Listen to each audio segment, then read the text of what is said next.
Okay, hey, it's Brian Sebastian, Movie Reviews and More, Worldwide TV Network, Women on TV.tv, and IT247.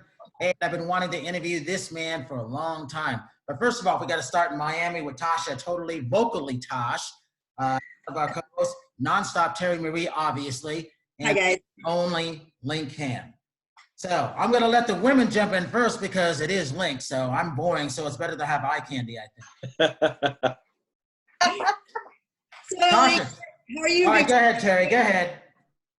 I was going to say, how are you and Victoria doing with all this social distancing, locked in the house? We're good. We're good. Like Uh-huh.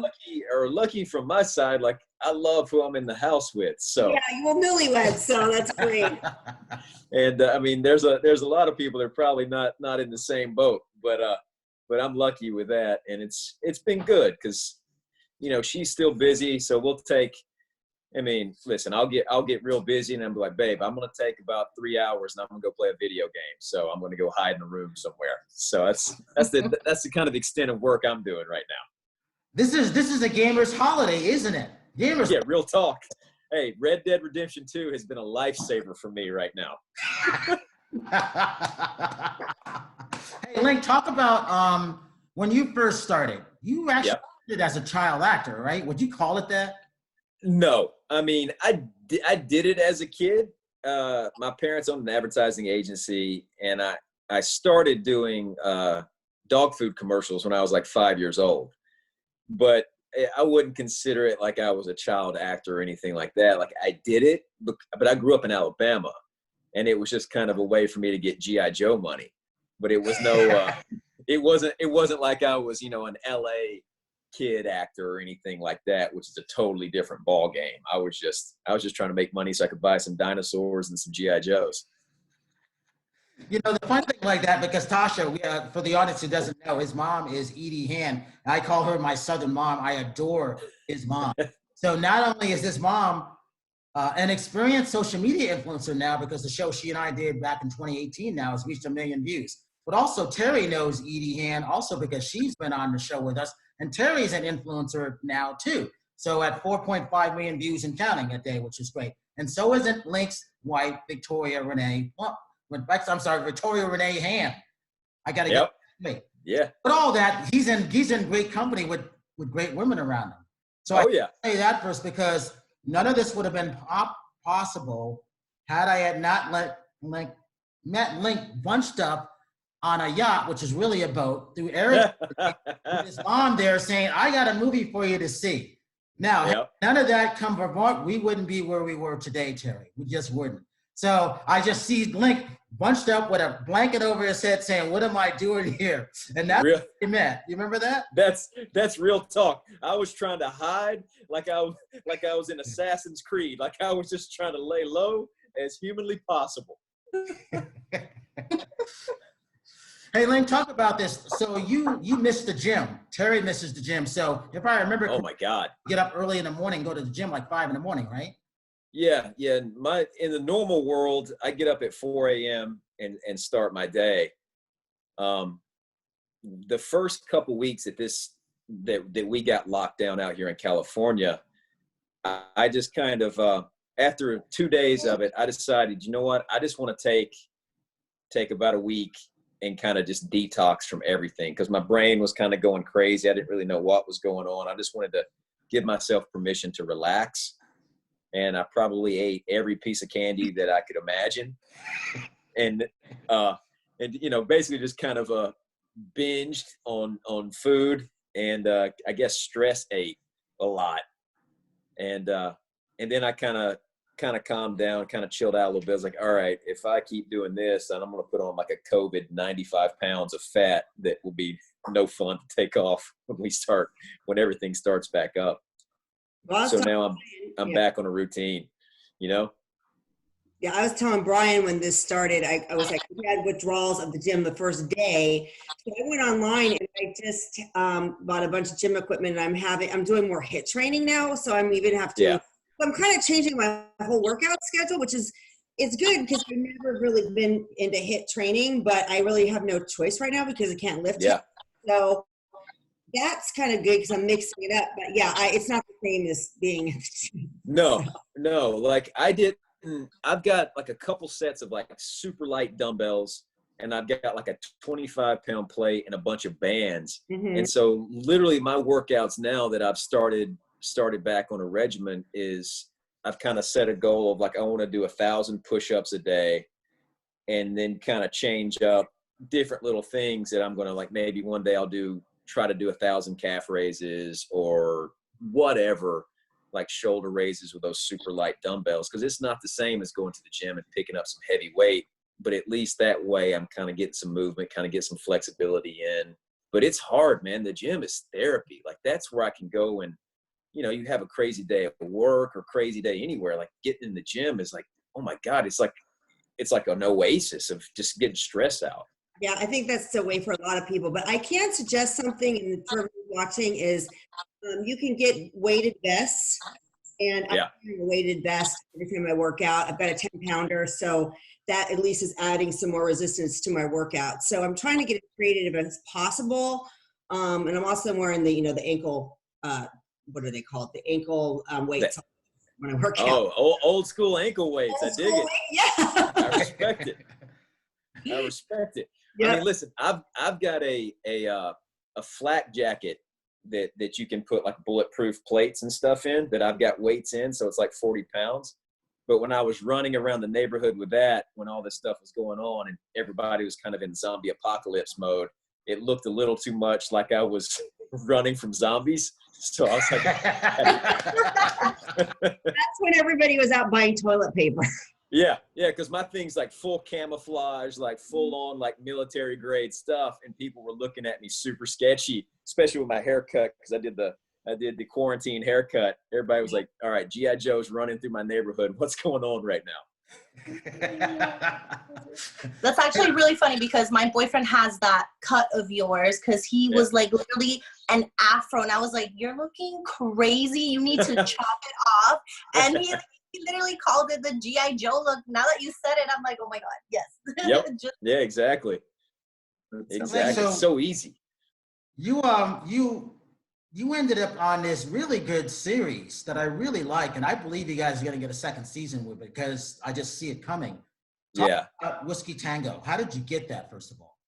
Well, 68 Whiskey came about last year. Just, your basic standard audition.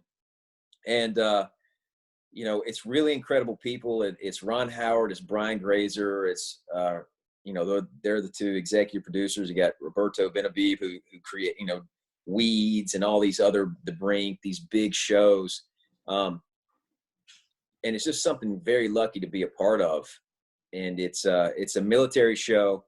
It's set in Afghanistan at a military base. And we call it the Orphanage. And basically, some people were describing it as a more present day MASH. And it's kind of in that vein in some ways. It's a little bit more raunchy, a lot more raunchy than MASH.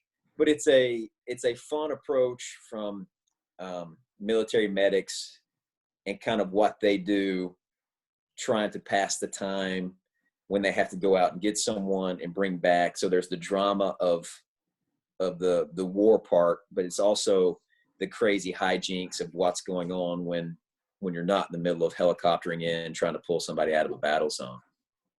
And then everybody that's involved is so top notch.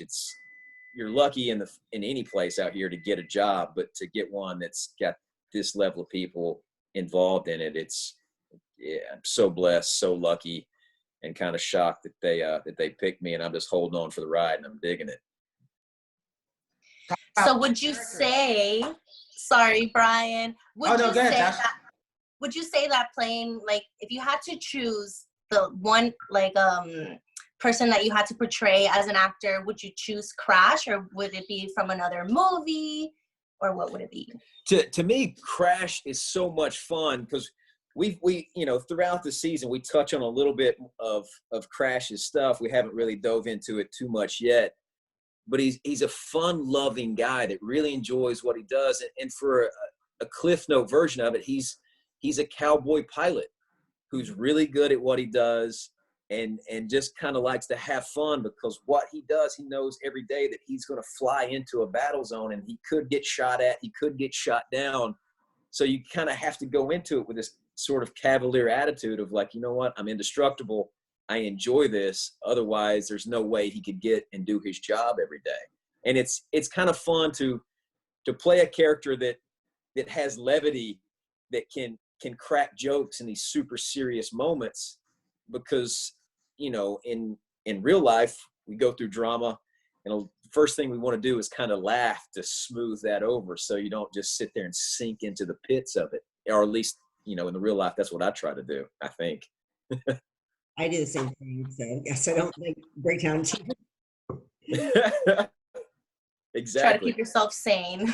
Yeah. Crack some jokes. Yes. Yeah. Everybody in this climate is trying to figure out how to stay sane. Without a doubt, for sure. Hey, who trains you on the flying of the helicopter? I mean, because that's a great, almost every guy wants to be in that situation, like a Top Gun type. Oh, yeah. Well, the pilots that we have on the show, and Alex, our main pilot, who's flying the helicopter 99.9% of the time when we're filming, he's been doing it for over 30 years. He's a military pilot. He's rated to train and fly test craft for the military. I mean, the dude is insanely good. It is unreal how skilled he is. So from day one, he was like, this is what this is. This is what this is. And then when I sit in there, and after we started working, I just pick his brain the entire time in between shots. And when we're not doing anything, I'm like, yo, what is this thing capable of? What could we do? And so we just had a running joke all the time of like, all right, I'm going inverted. Like, I'm going to take the plane upside down. And it's just fun. It's just, and he's the wizard. Wow. Terry, when you see Victoria and Linc at Celebrity Connected on the red carpet, what was that like interviewing Linc and Victoria? Because you don't usually see a couple that gets along really great, especially living in Hollywood, even though they're not Hollywood, because Linc would never want to be Hollywood because he does well outside of that realm. Well, I mean, they're always fun, but you know, we're all friends, so it makes it more fun when you actually know the person you're interviewing, you know, and then, you know, now meeting Edie in Nashville, I mean, we had a blast with doing the shows there. So it's just, I don't know, it's just nice when you know the people personally that you're interviewing. And we love you guys. So. The feeling's mutual, 100%, for sure. We always seem to have a good time, that's for sure. So. I mean, I think that's so important. Yeah. Well, I miss those days of the red carpet a lot. It's just I don't know. I mean, it's like these little things that you take advantage of that, you know, we do. I mean, not everybody gets the opportunity to do the red carpet stuff, but it's just, I don't know. I'm missing the, you know, the normalcy of my life. We all, you know? Yeah, absolutely. And our friends, and, you know, just being able to, you know, for us to do, you know, our shows or whatever, and then get together and have some food and some drinks afterwards. And it's just, I mean, I can't wait to go to a restaurant and sit down. I know, right? Absolutely. Or the bar and get a drink. Yeah. So true. So true. All those things. Mm-hmm. Hey, Linc, what do you prefer? Do you prefer doing movies or doing TV series? It's interesting. I love both. I'm greedy like that. The beautiful thing about, for me, for a television series is you get to explore, hopefully you get to explore an expansive life of a character, and you get seasons to kind of go through those things, and you get time to do that, which is exciting because you can go into nuances. You can do all these things if you're lucky enough to be a part of something that goes that long. And in a film, the exciting, cool thing about it is you get to dive in and do it for that period. And then when it's done, you're done.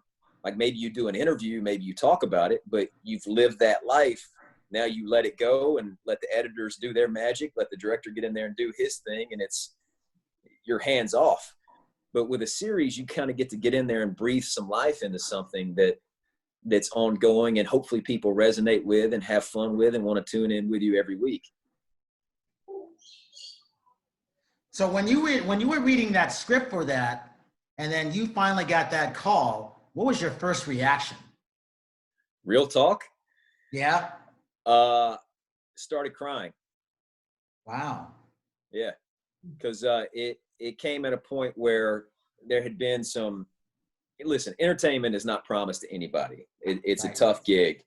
And you can have some high highs and super low lows. Like and it's just the name of the game. And it was at a point where there'd been a lot of near misses and kind of a lot of me taking the hit instead of me landing the punch, so to speak. And it came in at a point where really needed a victory, really wanted a victory. And when it happened, it was just such a relief and such a happy feeling of like, okay, all right, hey, we're back on track. We're doing this thing. Because it's scary when you start out because you have no idea what you're getting into. There's this veil over the whole entertainment industry. You don't really know what it is. You hear stories. But once you start working, you get excited, and maybe you're on a certain trajectory to do certain things, and that's exciting. You're like, okay, this is going to get easier. This, whatever is going to happen. And then all of a sudden, if that starts going the other way, it gets real scary again, and you don't know if you'll ever get that momentum back to get to that place you were or where your dreams may be set. And to get it going again, it just came at a point where I was so excited, so enthusiastic about it, and the people that are involved. It was another one of those moments, kind of like when 42 happened for me. It was to be a part of something like that and be a part of 68 Whiskey has just been,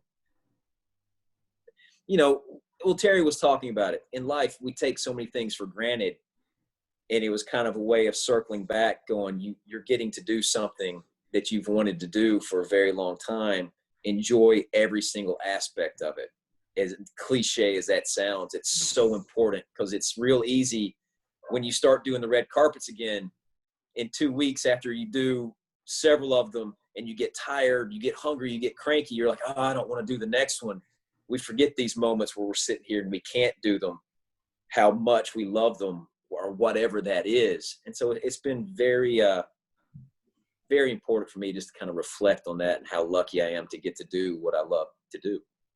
Yeah, I think a lot of people during this time are going to realize how much they love what they do and they don't even realize it, or they like what they do and they go on a different path. Yeah. So I'm hoping that a lot of people, well, I know a lot of people are going to reset themselves during this. So I always try to take some positive out of a negative because, again, none of this is fun. But at least you have some time to kind of sit and kind of look at, like, what are your real goals? Like, where do you really want to go when this is over? Yeah, absolutely. You talked about the emotional aspect of that. I know that feeling. I felt that feeling when, and Terry was there when we did 6 shows out of Tennessee. 5 of them are up. There's still another 5 to go up. But I was really emotional when, I did the show with your mom, interviewing her, and it went to 1 million views. I was so excited for your mom. I started crying. Yeah. Had we not met on that, we wouldn't be where we are today. Yeah. And that meant a lot to me. I couldn't have done it without the girls. So having Terry and Victoria being there and being influencers, that makes me really, really happy also. We had a blast doing it. I mean, Victoria is so much fun to work with. Yeah, she's pretty good people. I mean, we'll keep her around for a while. Hey, talk about, and Tasha, I don't know if you've seen this, talk about filming in Birmingham, where you grew up, one of the best movies that's been out there for a while now. I'm based on a true life individual. Talk about that. That was absolutely insane. So because we trained out here, me and like Chadwick Boseman and a couple other guys trained out here in LA. And by the way, let me stop you like that. Look where he is right now, right? Yeah. Yeah, no. Tasha, you know who Chadwick Boseman is, right? I would have to see facial recognitions. Like, I don't recall the name, but if I see a face, I'm pretty sure I know who it is. Black Panther. Oh, that is cool. Yeah. So we were out here in LA training for 3 months, the baseball stuff. And long story short, we went to Atlanta for a couple weeks to kind of go over basically some of the stunts that were going to be in the movie, like some of the baseball stunts, just getting used to everything before we started filming in Alabama. And so most of us took a big shuttled bus, like a big like tour bus from Atlanta, Georgia to Alabama to go film. And so we're all spread out on this bus because it's a 2-hour drive, and I fell asleep. And I woke up at this point where I happened to look out the window and I see a sign for this high school, for Leeds High School. And that used to be one of our rival high schools that we played in sports that I used to go play basketball and football against. And then I woke up and saw it. And for a split second, I was like, yo, I'm 16 years old. And I was getting ready for a game. And then I realized, I looked over and I see T.R. Knight sitting a row across from me, who was, an actor from ER and has done a ton of other things. He was like, I'm seeing him there, and I'm like, wait a minute, I'm not a kid. I'm an adult, sort of, about to go shoot a movie in my hometown where I grew up, that I left to go to LA to chase, the Hollywood dream and all that. And now I'm going back to my hometown to shoot this movie. I literally had to pinch myself because it was so surreal. And then when we started filming, we were at a studio out at Rickwood Fields, old 100-year-old baseball field. And they had about 1,000 extras. And we were shooting this stuff. And between takes, I start hearing people yell. And there was a couple people that I had gone to high school with. And they're screaming out like, Linc, I went to high school with you. And so it was just, it was as bonkers as it could possibly be. So for me, it was crazy. Talk about that real life picture that you portrayed. Yeah. You've got to see this movie 42. It's one of the best baseball movies out there. So Fritz Ostermuller was the guy I portrayed. In real life, he's left-handed. I'm not left-handed. But when we did it and we shot it, I was in the movie. I'm not the friendliest of guys, and so after the movie came out, one of his granddaughters was upset and said that I portrayed him too mean, that he was not that bad of a guy. So I woke up one morning and my picture was all over TMZ, and they were talking about, which was pretty funny. But it was, getting to play being a part of a story like Jackie Robinson's story is just, as a kid growing up playing sports, that's a dream come true, to be a part of something like that. And at that part in my career, to be able to be in a big studio film was, that's something that happens to somebody else. That's not supposed to happen to you, or at least that's the way my mindset was. And it was really kind of very surreal, for lack of a better word. What's the chances of that? Did it anywhere say in the script that you were going to film in Birmingham, Alabama? No, when we were training, one of the producers came up to me and said, hey, just so you know, he's like, one of the areas we're scouting to shoot some of this stuff is in Alabama. And I'm like, shut up, man. Like, don't lie to me. He's like, no, for real. There's an old baseball field there, and we're thinking about, we might film some stuff there, so just be ready. And so it was kind of a hint about a month or so before we started filming. And then once we found out we were actually doing it, I was going crazy. And then since you guys have talked about my mom, you'll probably get a kick out of this because you guys know her. Of course, she was there when when our bus got to the hotel, and the director's showing up, and, the cast is showing up, and we're all getting off the bus, and my mom's there. And so she comes up to me, and she has no shame, no fear. Brian Hegeland is the director and the writer of it, and he's won an Academy Award and all this stuff. Great and director. My mom goes right up to Brian's like, hey, can me and my son's in your movie, like, can we take a picture? And she starts pitching all these ideas, and I'm like, oh God, I'm gonna get fired before we even start filming. I'm like, Mom, please, shut up. No, stop. Hey, there's nothing like having your mom as the best PR person out there. Oh, Whether you're embarrassed or not. She is a bulldog, man. She is a bulldog. That's funny. Hey, we got about 3 minutes left. Terry, what's a question that you always wanted to ask Linc? What's a question? Oh, where did you meet Victoria? I don't think I ever asked you that.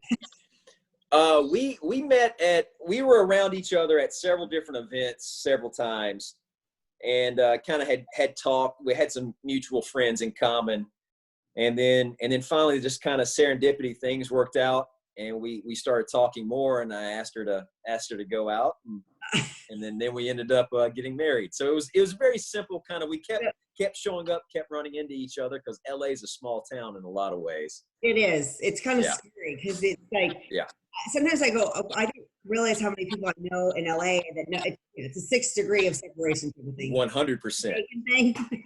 It's like, be nice to everybody because they know somebody that you're working with or you want to work with or whatever. Yep, exactly. Yeah, you never know. You really never know. So true. It's a small world in a big world. Yeah, without a doubt. Tasha, are you going to go try to find Linc's movies now? And also, Revenge. Revenge was a great series that was on ABC. I love that show. Talk about you played in Revenge. So in Revenge, I was basically kind of one of the henchmen for one of the main characters in the show. We were hoping the final season we're going to kind of get more into his backstory, but he was the guy that if you needed something in the black market or in the underworld, whatever that thing may be that you need, I was the guy you called that could get it. I may be the guy you called to possibly get rid of a person if you needed somebody to kind of say maybe go for a long vacation and never come back. He may have been that guy to call as well. But I just like to say he was misunderstood. He was really a lovely guy that just sometimes had to do some unsavory things. All right, Tasha, really quickly, talk about what you're doing in Miami right now. Well, on this side of the U.S., I just started out in entertainment, like singing. So I just took out my first single on the Latin pop genre. And it was like a big step. Like it kind of took me back to what you were saying. Like, the whole entertainment industry is like very scary. It's not a given that you're going to make it. So I quit on music a while because I didn't really believe in myself and I was afraid of failure. And I kind of just got into a mindset after college, and I was like, I hated working in the corporate world. And I was like, I think I need to give this a shot and just see where it takes me, and hopefully it'll take me to where I want to go. So I've just started doing that. So I'm pretty proud of myself that I took the big step and decided to not be a coward and just, take it and it'll go where it has to go if that's what God wants to do. So that's what I do. I do music. That's awesome. And also I work in radio. I work in promotions radio down here in Miami. So I'm like those girls that give like promotion items and kind of just for you to get to know the radio brands. That's what I do. And give your social media links. Oh, so you can follow me at Vocally Tosh on Instagram or anywhere else. It'll be Natasha Rumbos on my YouTube channel, Facebook, Instagram, all of that jazz. And Terry, what are you doing right now, being that strong woman that you are? I'm trying to stay sane. I'm trying to just keep up my training and, trying to stay healthy and trying to stay busy. That's what we're all trying to do. So you can find me on social media at Nonstop Terry Marie. And my website is terrymarieofficial.com. And once I feel comfortable with my HIIT training, I'm going to try to do some HIIT videos to try to help people what I'm learning, because I'm new to this high intensity workout thing instead of doing weights. So try to give back a little bit. And I'll take a look at your videos for sure. I need some exercise in my life. And Terry, your social media links. I just said them. It was at Nonstop Terry Marie on Instagram and Facebook, and then on Twitter. And then my website is terrymarieofficial.com. And Linc, while you're on a self-imposed hiatus, which is really, what do you see your character? Where would you like to have your character go? I think just get to see a little more of him, get to see the fun he has with the crew. And if you watch season 1, you'll see how that progresses and kind of how it plays out toward the end. And I think fingers crossed here, season 2, wink, wink, nod, nod, all that kind of fun stuff that you get to see more of the hijinks that Crash gets into on a daily basis. And how can people follow you?